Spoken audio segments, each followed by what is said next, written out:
Hey, this is Dan, just to say that this week's episode is sponsored by Grey Issue 4, which is now funding on Kickstarter. You can find out more about this in the middle of the episode. Hello and welcome to Hey, I Loved That Movie, the podcast where we rewatch the films we loved when we were younger to see if they still hold up. I'm Dan. I'm Michael. And I'm Helena. And for this episode, we watched The League of Extraordinary Gentlemen.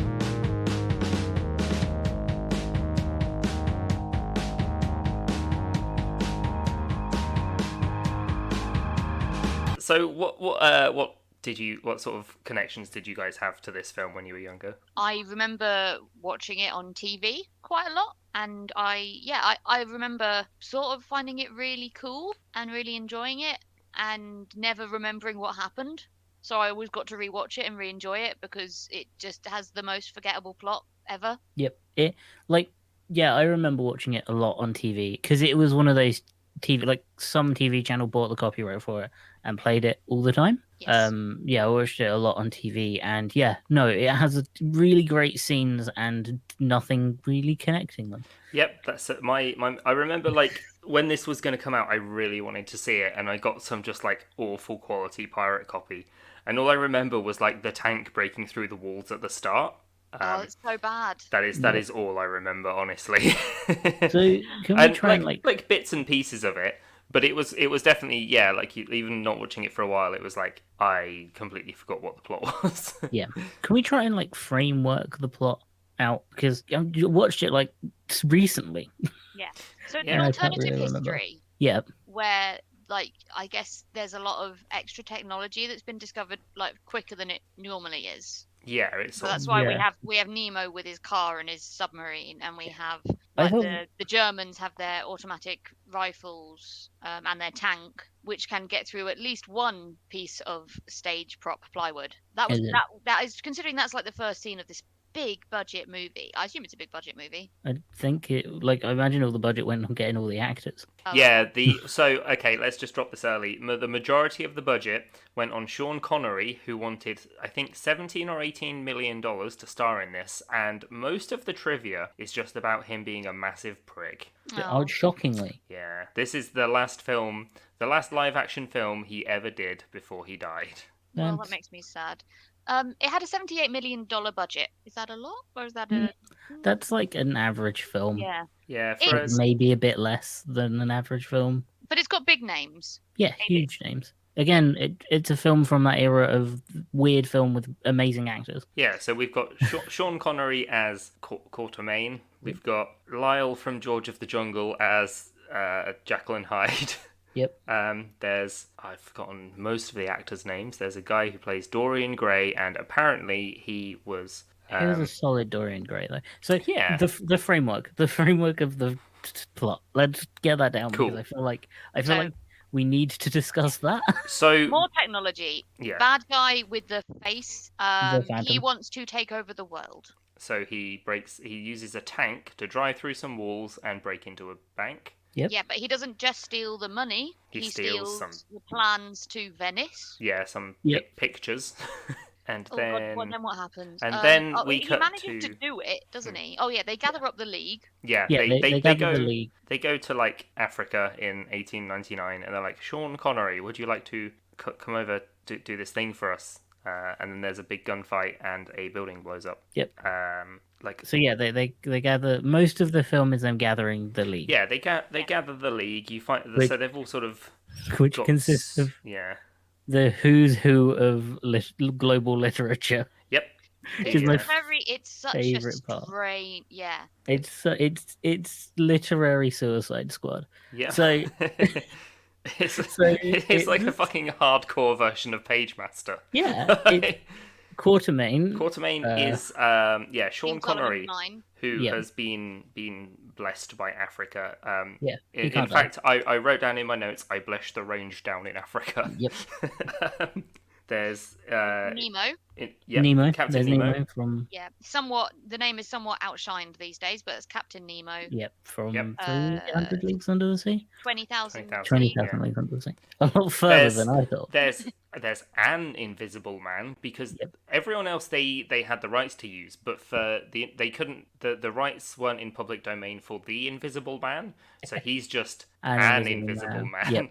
They get around that pretty well. There's Yep. a woman who in the comic books is actually the leader of this group and not a vampire, and in this she's a vampire and barely does everything. Like, so this is based on a Alan Moore comic, Yep, Yeah. of course it is. and Of course it is. it Of course it is. it was coming out around the same time as the movie, and in the comics, the main characters were the woman and Captain Nemo. They were sort of more in charge, and the Yeah. film was like, no, let's get the old white man.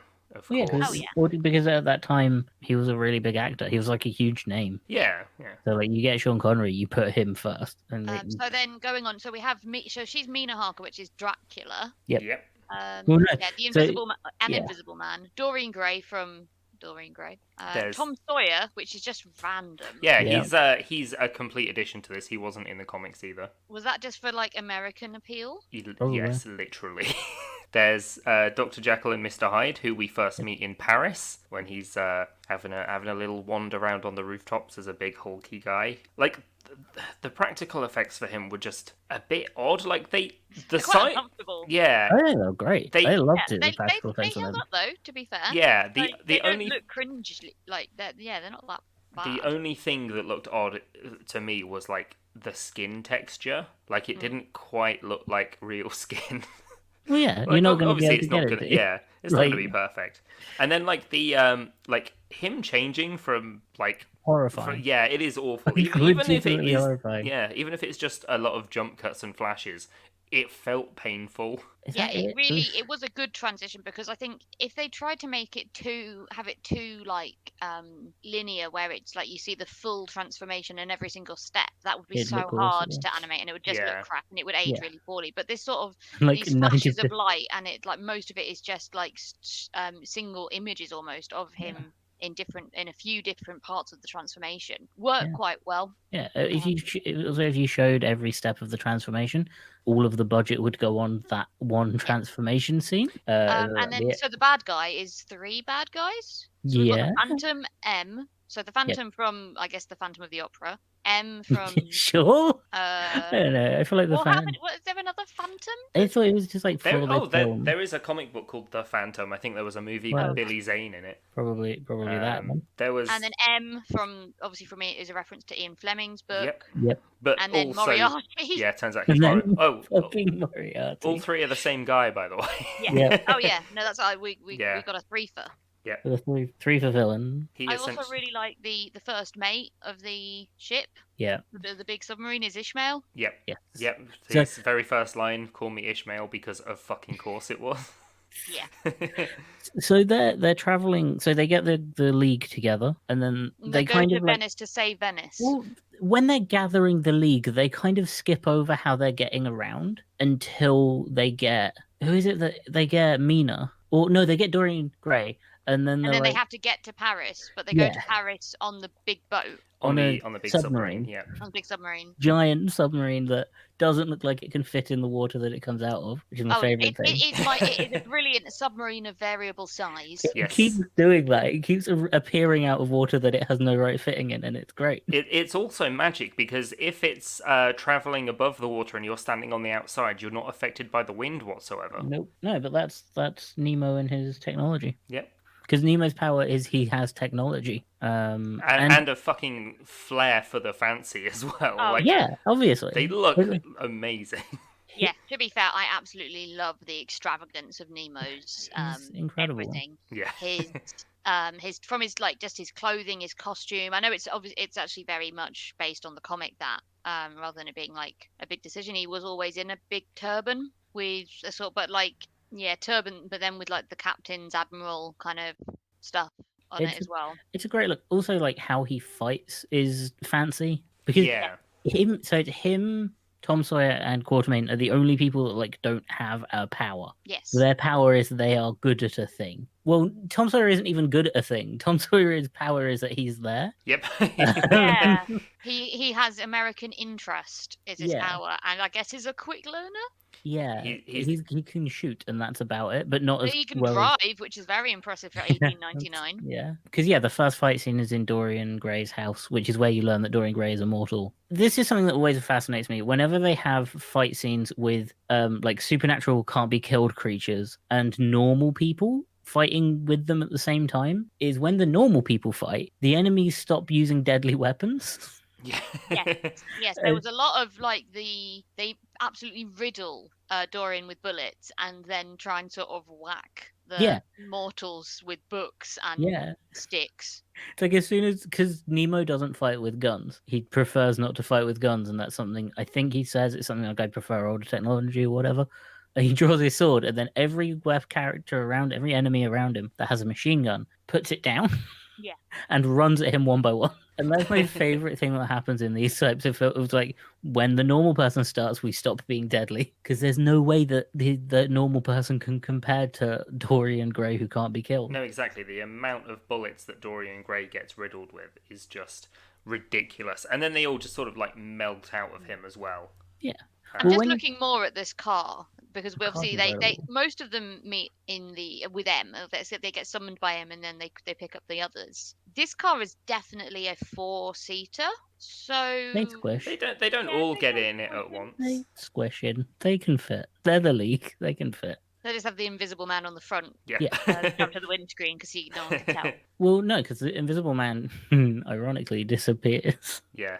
Quite early on in the film. No, he's just like... he makes it to Venice. Yeah. He disappears on the way to Venice, doesn't he? Yeah, and that's quite early in the film. Yeah, because he was a great character. Like, I really enjoyed him being... I liked the effects on the Invisible Man as well. Like, even though in some scenes it was just clearly his entire face painted with the white stuff, so it's fine. There were a lot of great... Like, the scenes where he's first putting it on, I thought were really good. So I liked it when you saw the other side of the face as well. Yeah. Do you think the Invisible Man isn't in it that much because it's expensive and difficult to do that kind of invisible animation a lot? Because he's not invisible that often. He's not like semi-transparent that often. I don't know. I mean, there's so many special effects going into this movie, but I guess they had to draw the line. I guess it was more that for the plot, they actually just needed him to have gone away and be the suspect, the thief, which makes sense because obviously his backstory is that he's a thief. He's not the person that invents the invisible serum. He just nicks it and can't turn himself back. Yeah. Which I think is a really nice way of getting around the Invisible Man issues that they had with copyright and filming rights. So says he like nicked it from a scientist that went mad or something. It's like, yep. Yeah. So he goes off. He gets blamed for like basically trying to steal some technology from Nemo. Yeah. So the suspicion is that he's stolen stuff from Nemo. Yeah, and one of the vials of Dr. Jekyll's like potion as well. Which for some reason makes whoever drinks it go Heidi. Yeah. But whatever, that's fine. Yeah. We'll get to that. So then it turns out actually it wasn't the Invisible Man. It was Dorian. Yes. So the reason they're in Venice. Oh yeah. It's going to explode. The reason that they get this giant tower-sized submarine into the waterways of Venice, which it definitely can't turn the corners when it's there. Absolutely, I don't think it can even fit. I don't think the Venice waterways are that deep. No, it's wow. They managed to get that there, and then the Phantom is trying to blow up Venice trying to sink Venice for some reason. So what they do is they all get off the submarine. Spark war was the sort of trying to spark war, but like. What? I think that he's trying to spark war so he can sell weapons to both sides. Yes, but what are the two sides? Germany and England. Germany and the Allies. Yeah. Germany and not Germany. Basically, yeah. They all get off the submarine. They're like, there's a massive bomb underneath Venice, and we have this huge group of unique individuals. So let's send in some scuba divers to go and have a look. Admittedly, none of the League of Extraordinary Gentlemen are good underwater. In fact, they're all pretty terrible underwater. The only one who's good is Dorian Gray, and that's just because he can't drown. Actually, Hyde does do a bloody good job underwater. Releasing that when the boat. Oh yeah. Okay. So moving on. They sort of fail / succeed in that they kind of destroy most of Venice on their mission to save Venice, but not enough to cause a war. I like that. They stopped it at the point of war causing. And there's also, like, a lot of the bad guys are still there, including the Phantom. And I was thinking, why would he be there if he's going to sink the entire city? He's escaping. I imagine he had a plan to escape quicker, but the League turned up. He also, but he knows the League are going to turn up because Dorian's in on it. Oh, because he sent them there. Yeah. And then so all the the bomb goes off and all the buildings in Venice are collapsing. So they're like, cool, if we blow up this one building here, it will stop the collapse. And they shoot the biggest fucking missile at it, which causes an explosion so big that I'm pretty sure it would just continue the collapse. Yeah, it was that was very strange logic. I mean, it's the logic that they use for like when it was the fires of London, when they started setting fire to and exploding some houses to stop the spread of the fire because it wouldn't have enough fuel to burn. So I didn't know if it was referencing that or. I just think it was a cool explosion. There's a reason to have a cool explosion. It's an excuse for lots of explosions. To be fair, they Yeah. definitely get through their dynamite budget. A lot of this film is find an excuse to have a fight scene, find an excuse to do something cool. They had like can't have an excuse for something to blow up. Yeah, all the buildings collapsing was pretty cool, but when the woman was like turning into bats flying around things, they looked a bit shit. Yeah. Oh yeah. So when I was a kid, I really liked that scene. I thought it was really cool. Watching it now, it's really slow. I'm fine with the visual effects being bad because it's like a film from that time. Visual effects weren't great, but it's so slow. Yeah. Like it takes so much time on each person. So she flies off to kill some people on the roof shooting at the car because she's like, these men are mine, and then turns into bats and then kills them all one by one. And it just takes it slows down that the chase scene so much. Yeah. And I hated it. And it could have been really quick and cool, but no. Yeah, because when she did the other scene, where our introduction to her being a vampire, it's so quick, isn't it? That snap. Yeah. She's killed him, she's pierced his artery, and she's drank some of his blood in seconds. Yeah, but and this she said, scene just doesn't end. And she had a quippy line during that as well, where she says, I'm not the one that needs protecting. Great. Yeah, but that scene just, each one takes a good, 10 to 20 seconds. Yeah. So you have almost a minute focused on her killing 3 people whilst the chase scene is happening. It was quite a good chase scene. It was. It was kind of fun having it be instead of them chasing a baddie, it's them chasing a series of explosions. Well, it's 3 different chase scenes happening all at the same time, and then one woman taking her time killing 3 people. Because it's chasing the explosion to end it. Quatermain chasing down the Phantom Moriarty. Oh yeah, I forgot that bit. And then there was another thing happen, and then whatever's happening on the ship the Nautilus. Well, on the Nautilus is they find someone dead, don't they? Well, yeah, Dorian Gray is he goes up to this one guy who's in the boiler room or something, and he's like, "It was me, haha," and he shoots him several times. And for a man who is incredibly old and can't die, he can't get a good kill shot, and the guy just manages to make it out the front of the Nautilus, and he's like, "It was Dorian the whole time." Wasn't that it was Ishmael that he shot? Yeah, it was Ishmael. Oh, was it Ishmael? Oh, okay. Yeah. Ishmael doesn't die. He's very resilient as a man. That is fair. He's got a duty to protect. Yeah, and then the Nautilus. And then another one of my favorite things is when Ishmael falls out of the ship, and says it was Dorian Gray that did it, fucking obviously. And then there's a noise, and Nemo's really upset, and then from the side of the ship, the escape pod appears. Yep. Yeah, it falls out as an orb, and it takes so long to appear and activate and open, and then the window open, and Dorian's inside it. That it was is no one gonna try and stop it as it's doing this? Are they all just watching?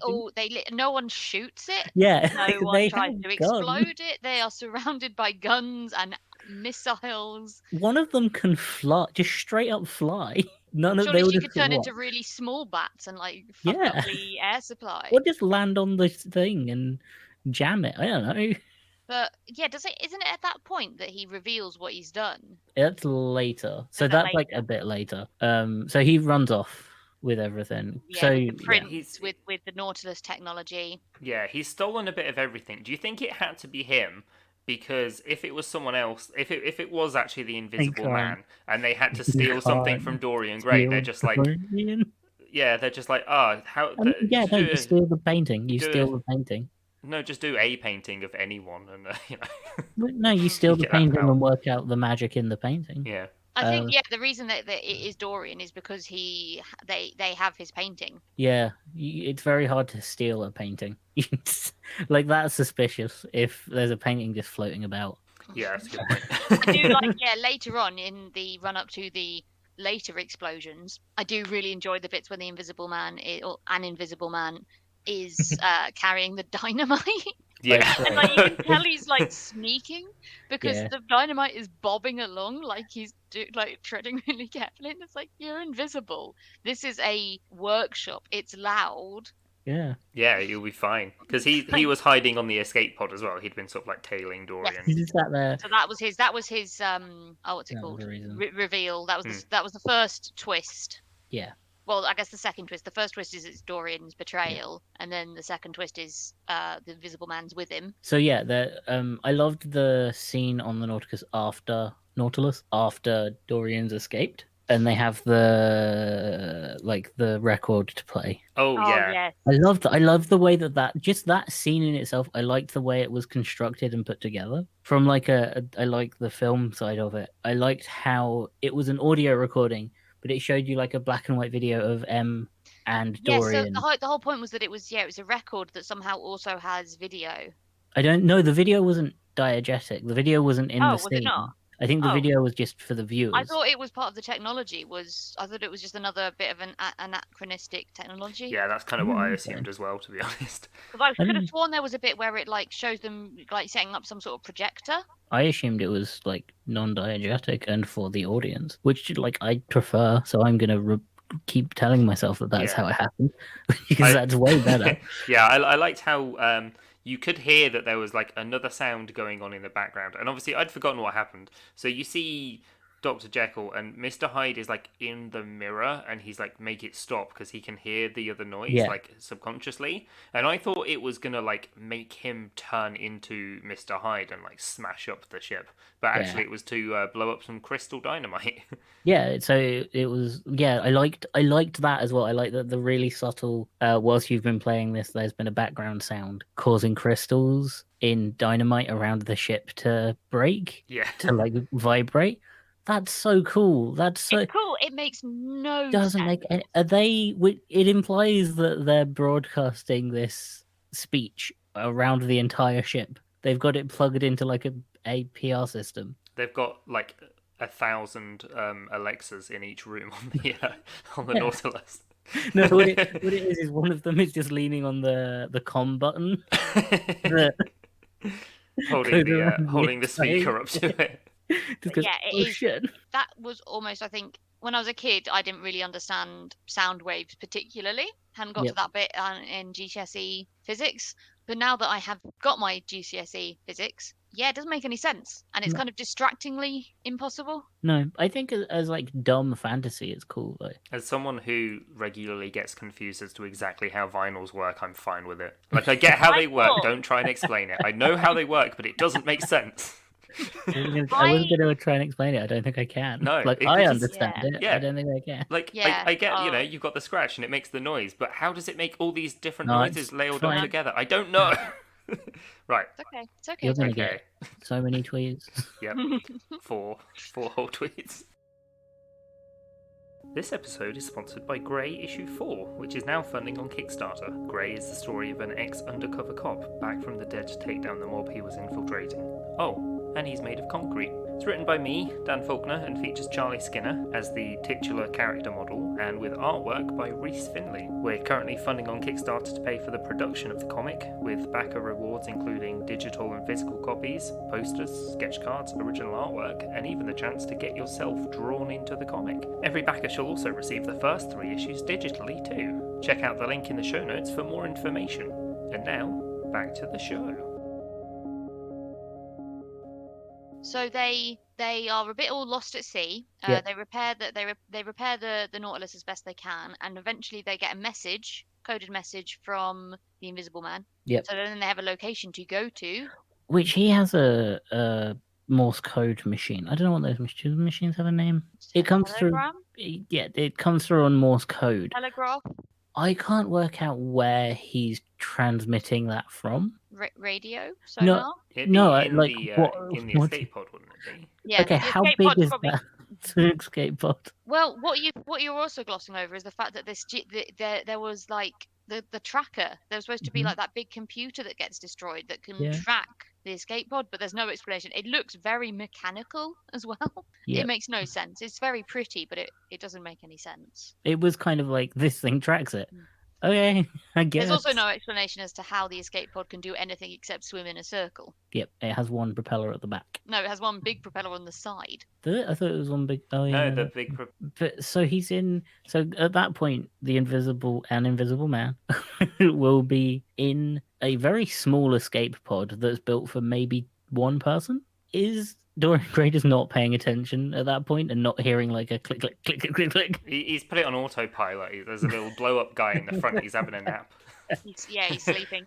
I thought that at that point maybe they were off the escape pod. Yeah, they because made they'd it all arrived to, at the location. They made it all the way to Serbia. Yeah, snowy. Yeah, Siberia maybe. Maybe Somewhere Siberia with seems snow more and likely than tigers. Serbia for Siberia. snow, but depends on the time of year, I guess. Yep. Yeah. So yeah, the whole idea of the Morse code is really funny because there's just nowhere for him to be doing it unless Dorian's just not paying attention. The way I fixed it in my brain was that Dorian had gone off to be with M, not be Mhm. with, but To be with, they're a couple. They're a couple. That's he- the so subplot. they'd left the escape because the escape pod's still there because you do see it at the end. M does try to run to it. I think that the Invisible Man's in the escape pod. An Invisible Man. An Invisible Man is in the escape pod sending the Morse code after it's empty, rather than trying to like really slowly click, click, click, click, click, click, click. That's I guess that makes more sense because why would he risk? Why he wouldn't know where they were until they'd gone out and had a look? Because otherwise, like I'm in some snowy bit of maybe Serbia or Siberia isn't going to be too helpful. The idea that the An Invisible Man is naked constantly. Yeah, Yeah. he must have been cold at the end. So cold in a very small box that I imagine got Well, I very think hot. Oscar Wilde would have very much enjoyed that. Well, yeah, but it would have got very hot. How do you not know? Impeccable hygiene. Impeccable hygiene from the An Invisible Man. And I guess if you've not been on a small enclosed escape pod before going through the sea, you might not really know what smells to be looking out for. That's true. Like, oh god, I'm getting a bit funky in here. I'm getting exceptionally funky. For a man that can't die and has a painting that ages for him, I'm smelling bad. Do you think he'd need to use the toilet? Do you think there's a little toilet in the escape pod? And Dorian's just like, I don't remember pissing that much. It's a Hollywood movie. There's no pissing. There's no pooping. But Dorian Gray's an immortal. Does he need to piss and shit? Who knows? Yeah, no, he needs to because he's not an immortal. He's just magically connected to a painting that ages for him. I want to see a short film of Dorian Gray and the An Invisible Man in a very small enclosed space where the An Invisible Man is trying to avoid Dorian Gray. Like I've been watching Arrested Development. You know the scene where Tobias is like sneaking around the blind lawyer's Yeah. house. Yeah, I It's just want like that.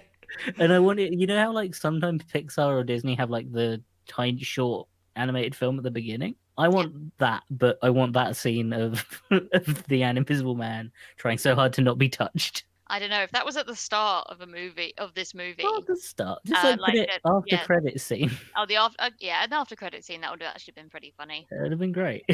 I guess because also he has to be careful because Dorian would get sus, wouldn't he? Because he knows there is an invisible man that exists. Yeah, you'd be so you'd careful. you'd be like, that 'Cause- wasn't. You smell a Trump, and you're like, that wasn't me. Yeah, yeah, because I don't remember eating that. So to everyone else, the An Invisible Man vanished because he was the thief. To Dorian Gray, he vanished. Why?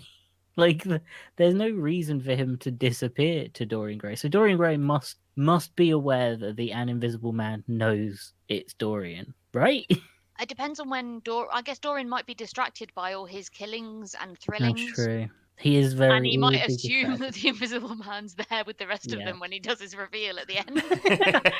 Because I guess, yeah, why not?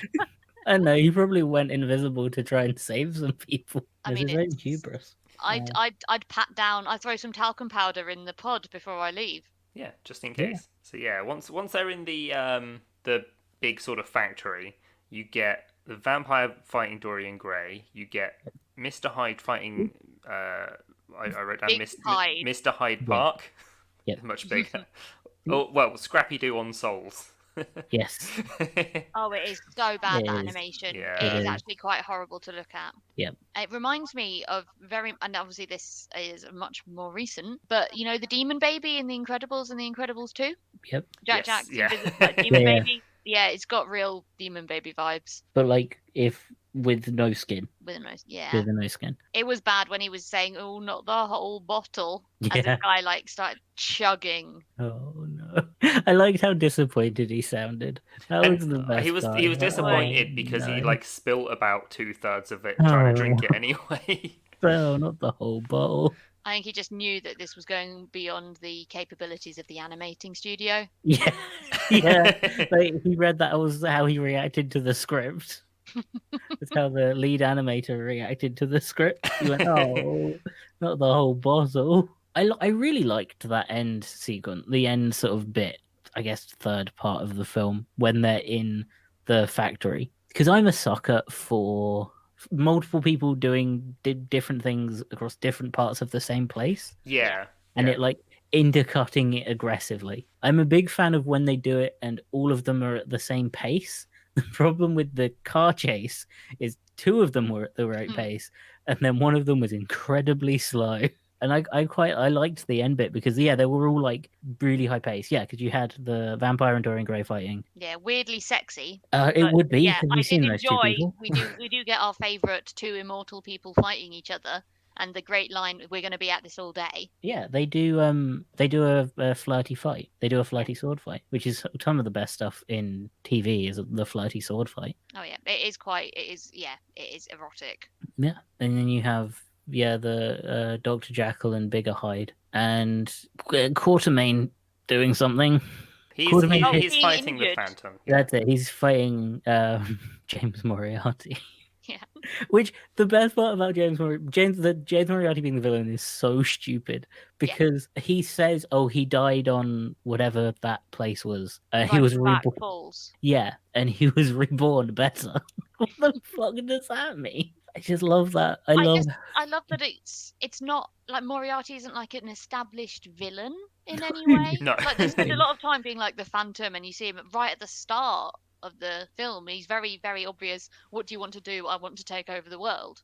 Yeah. And then at the end, it's like, oh, it's Moriarty, and I feel like that is just it's for the comic book fans. But surely they already knew that it was Moriarty. It just makes no sense to have No, that it doesn't make extra any name. sense. Like it was a reveal that it was M, but it was the fact that M becomes Moriarty. It's M just so stands for stupid. Moriarty. Apparently, there was actually going to be a sort of James Bond in this as well, but they weren't allowed to use it. Yeah. The idea that Moriarty, a very intelligent person, died, faked his death, and then said, "I'm going to go by a secret pseudonym that no one will ever recognize me by because I am a completely different person now. I'm going to go by M. No one will ever know. And then I'm going to put on a mask and pretend to be a different guy as well." I did quite enjoy the reference to, and why I do think it's the Phantom of the Opera as well is when Connery's, they say like I think M says they call him the Phantom and show him a picture and he just goes very operatic. Yeah. That might be it then. I did look it up, the true to form with every single reference in this movie. The book The Phantom of the Opera comes out a solid 10 years after the film is set. But that's, minimal anachronism for the rest of the movie. Yeah. It also explains why the Phantom, as a character, has a hell of an aesthetic on him. Yeah, fake buns and a metal helmet. Very into it. A Well, big it is coat. a bit Phantom of the Opera mask in a way, isn't it? Yeah. Yeah. And a big coat, and it's very flowing and dramatic. And of course, that's Moriarty. And That also, makes he's got the sense. burnt face as well, which is sort of the same as that's the exact same plot as the Phantom of the Opera, I think. His face is burnt. Yeah, Don't quote me on that. They have their fight. You get, obviously, the vampire defeats Dorian Gray by stabbing him into a wall so he can't move and then showing him the painting. Yeah. Which is brilliant. Yeah. Which I is really like that. I love his he like kind of easily tries to push himself away like it's not going to be a big deal, and then realizes he can't, and then it's like, oh shit, okay, and then panic sets in. And what a grisly aging scene. Horrifying. Yeah, not Badly great. animated. Probably would have been more horrifying if it was better animated. So I'm kind of relieved actually at how 2D and bad it was. Yep. Because it's still gross. it just, wasn't in that uncomfortable real kind of level of gross. Yeah. The giant dies because all the bombs are going off and the building collapses on him. Yeah, he would have died anyway. That's the best thing about that scene is because it's Dr. Jekyll and Mr. Hyde, and it's Dr. Jekyll and Mr. Hyde and Nemo fighting. All three of them fighting Big Red Guy, Red Hulk. I'm going to call him Red Hulk. Red Hulk. Okay. And again, he's throwing Hyde around like a toy. This giant red monster, and then Nemo's like, "I have a sword." And he just tries to cut at this thing that doesn't care. Yeah, he's just like giving him a few slices. And then gets smacked away and goes, "Well, I'm all out of ideas. Well, I'm useless now." And then Hyde says, "Oh, he's burning through the formula to an accelerated rate," which means he just has to survive the fight. Yep. And then the guy will die eventually. Yeah, he'll turn back into a normal person. Moriarty's big plan is to go and sell all this information that he's gathered on the League people to the highest bidder, essentially. Well, he's trying to replicate it. Yeah. So what he manages to, and then he has that little case of tricks. Yeah. That he's going to use to like demonstrate what he can do to anyone. I thought he was going to use them like all on one person. Inject them all into himself. So you have like a invisible giant muscly vampire that can't die if you bury it in Africa. And maybe it's in a mech. With awesome tech. Yeah, with guns and flashy cars. He's got a minigun. It has flair. It has flair. It's a shame you can't see it, but if you know it's there.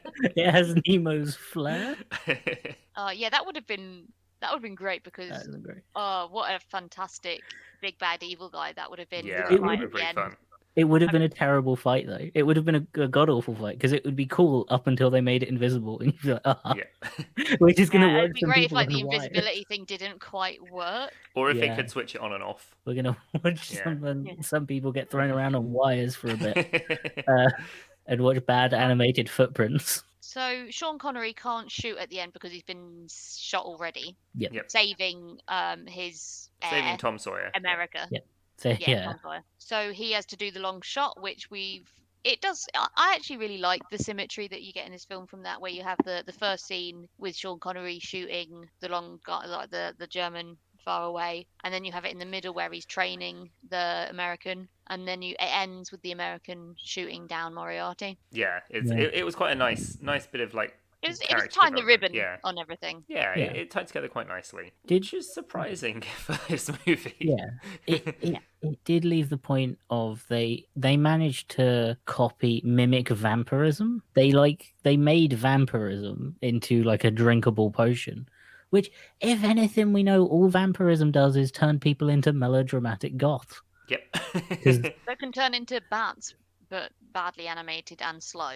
Yeah. And enjoy a good drink of blood every so often. Every single vampire, like I say, every single vampire, the one vampire in the film, she's just melodramatic and just fluffy and like, oh, wow. Yeah. She hates it.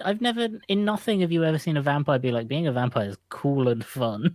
Doesn't seem fun. No, but I guess they want the soldiers. They want the speed, the chomping. They want a vampire that can take down 3 people in a minute during a car chase. Yeah, they want a very inefficient killer. Yeah. They want the least efficient killer from the League. Thank you.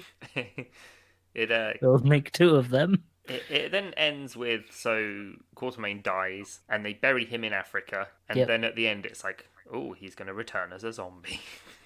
Yeah, there is that really awkwardly long scene of the guy doing the some sort of ritual, witch doctory stuff. The witch doctory stuff. Yeah, that's what he says, isn't it? Doing a rain dance. So I was thinking that so they're gonna at the start. I thought the witch doctor's gonna like lead the funeral or whatever, but no, he's just like in the background dancing away while they have the service. I also bringing Sean Connery back. I did remember actually. By the time I got to the end of this film, it did actually ring some bells that this was what happened, because like I said, I've seen this several times. Yeah, I thought at that point, when we see all the graves, that those were all his other graves from when he's died and had to be buried in Africa before.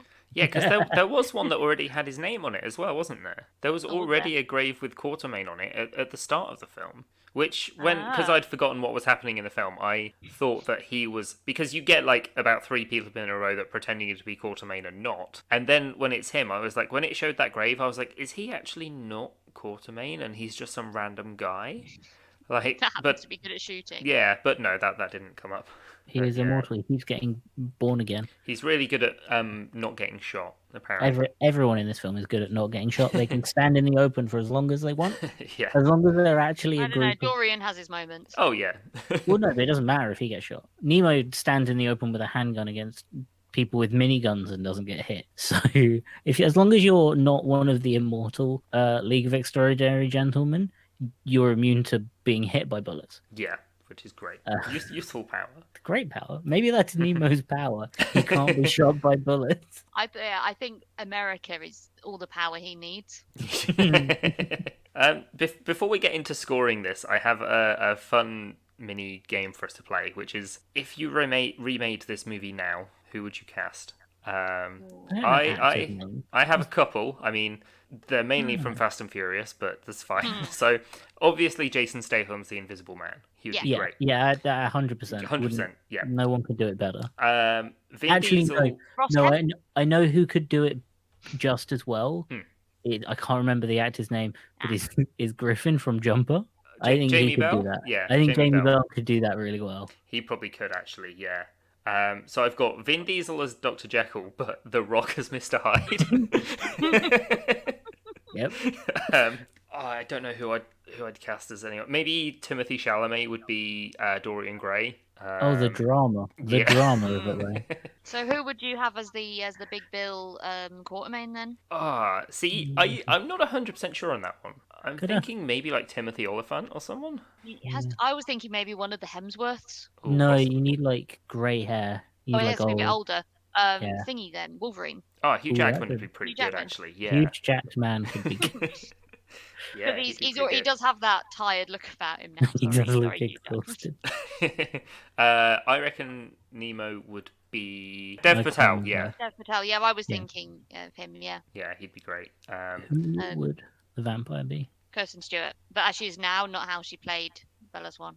Yeah, no, Kirsten Stewart being... Yeah, no, that would be great. That'd be pretty fun, actually. Yeah, sort of real moody. Not. Yeah. Weirdly cool. Yeah. Yeah, no, that's a weird cast. Most of them are good, and then there's Vin Diesel and The Rock. Like, it's a legitimate casting, and then Vin Diesel and The Rock. Well, we can change them, because if we're having Kristen Stewart in it, I reckon we could then have Robert Pattinson as Dr. Oh Jekyll. no, Robert Pattinson would make a really good Dr. Jekyll, Mr. Hyde. Actually, Yeah, he would. He's great. he'd make a really He has good- that weird. He does have that sort of weird Odd. scientist, just Yeah. odd energy that is good for a professor that is like, well, not professor, but doctor that is mad half the time. Yeah, Yeah. he could do that, and I think you just don't tell him that there's a script, No, and you you just get the exact same result. you just let him do what he has to do. Yeah, as long as you don't make him do an accent, it's fine. And we also, I think we should bring in one random classic character. Oh yeah, no, that's another question entirely. If we could add any literary character to the League of Extraordinary Gentlemen, who would we want to bring in? Does it just have to be books? Because imagine adding just other comic book characters, and you're like, cool, just chuck like Cyclops in there for some reason. I mean, I'd like it to be someone that doesn't have any reason to be there, same as like Tom Sawyer.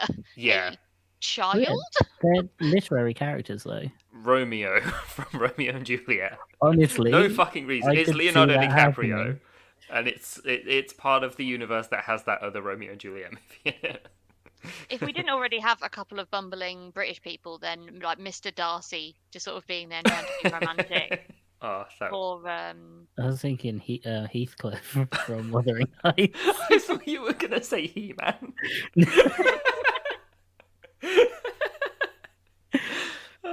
Well, Yeah, I asked that question, and then I immediately remembered that I don't know that many literary characters. no. because we go sort of basically anywhere in Europe is like up for grabs, or America. Gandalf. Yeah. Let's Yeah, have literary characters. Yep. Gandalf and Frodo. Gandalf. No, Gandalf and Dumbledore, so they can Yep. have a great on-screen friendship. So, out of 10, how many what the Dark Universe was trying to be would you give this movie? Because I'm gonna go with a 5 out of 10 for this. It was a perfectly fine film. Like, I enjoyed bits of it, but like you said before, Helena, like I've seen this like maybe 4 or 5 times as well, and I remembered like barely any of it. It doesn't stick with you. I thought for the same reason, I'm going to give it 6 out of 10 because whilst I never remember what happens, I do enjoy it every single time.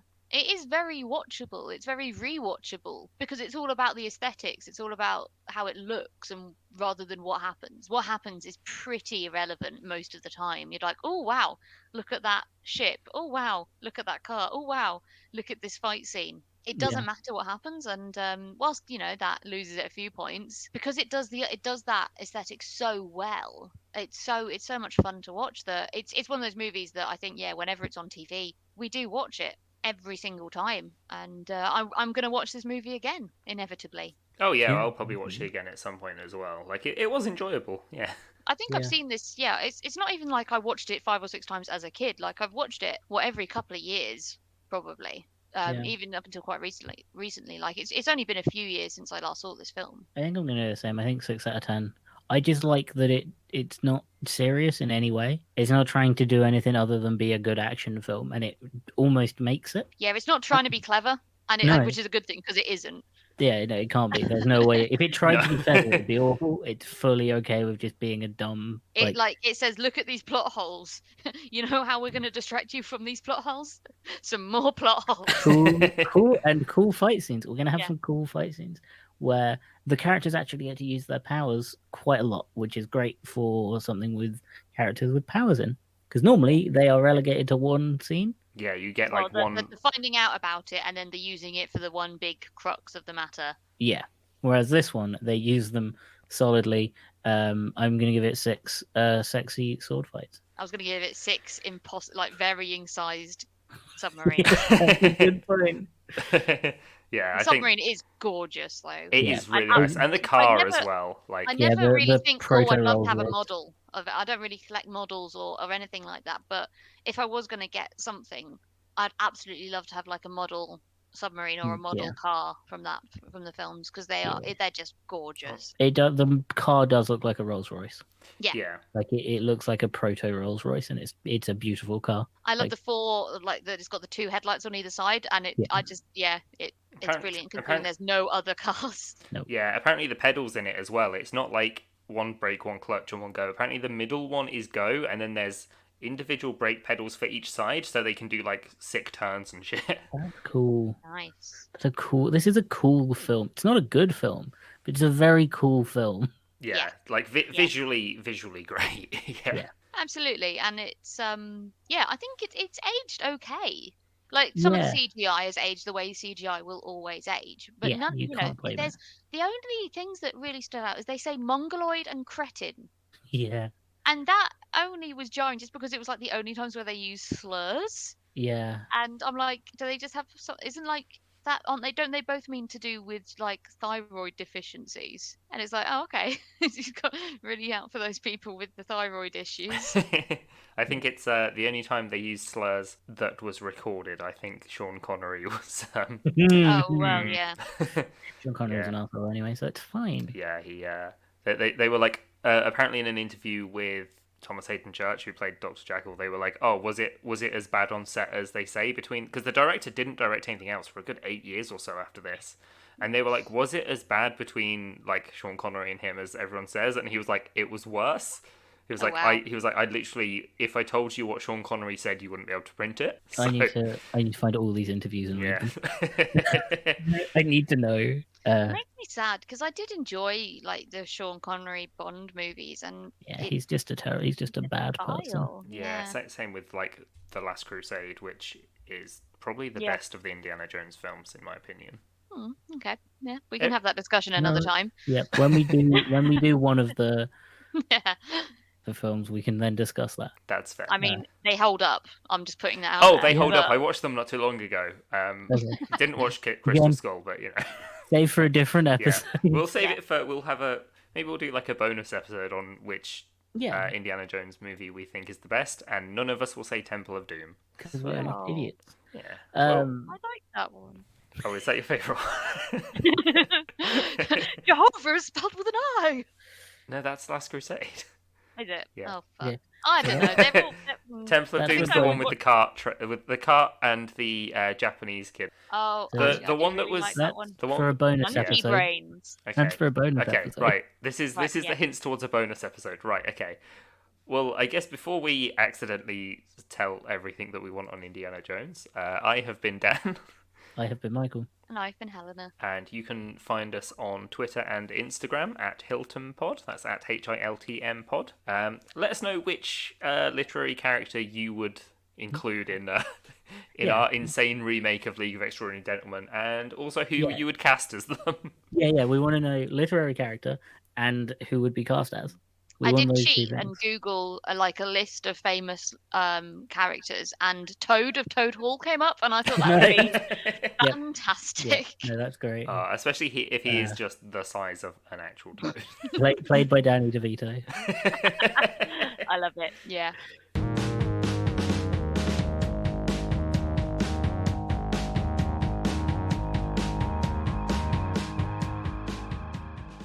I mean, it was very different to I remember. There was a lot more like British comedians dressing up as old women, and I don't remember it being a sitcom either.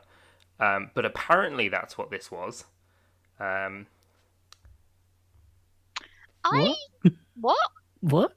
That was, Did I miss some no, cross-dressing? that was just an awful reference to the League of Gentlemen show that exists. Nah. Oh wow. Correct. It was awful. Yeah.